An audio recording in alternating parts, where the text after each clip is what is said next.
السلام علیکم دوستانو، شیردل تخنیکی معلوماتي چینل ته ښه راغلاست. زموږ د نن ورځې ټاپک او موضوع دا کچيري یو برېښنايي برقي بورډ ته 3 عدده یو کلر کوډ ویرونه راغلي وي او تاسې دې ته په تشویش او ټینشن کې وي چې په دې کې فاز، نیوټرل او ارت کوم یو دی. نو دوستانو زه غواړم په دې رابطه ستاسو سره یو اسانه او مهمه طریقه شریکه کړم چې د دغه طریقې په واسطه باندې تاسې کولی شئ دغه درې قسمه ویرونه چې کلر کوډ یو ډول وي د دې فاز، نیوټرل او ارت معلوم کړئ. نو دوستانو دا ویډیو مسکپ کوئ، تر اخره پورې وګورئ ترڅو د دې مفیدو معلومات څخه ځانونه برخمن کړئ.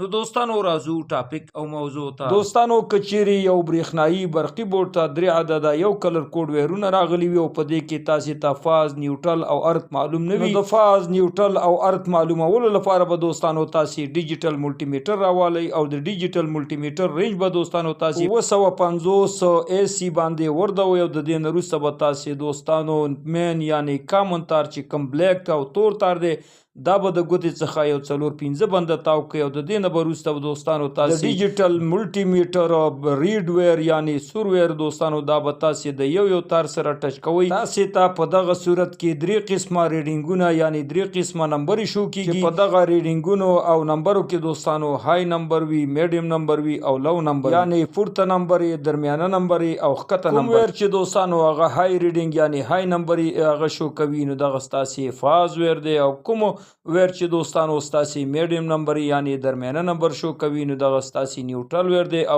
کوم ویر چې دوستانو هغه لو نمبر یعنی کم نمبر شو کوي نو دغه دوستانو ستاسې ارت ویر دی. نو دوستانو په دې طریقې سره تاسې کولی شئ دغه 3 واړه ویرونو چې کلر کوډ یو ډول وي د دې فاز، نیوټرل او ارت معلوم کړئ. نو دوستانو دا وه زموږ د نن ورځې ټاپک او موضوع. دوستانو ستاسې د توجه او لیدو څخه یو نړۍ مننه. السلام علیکم.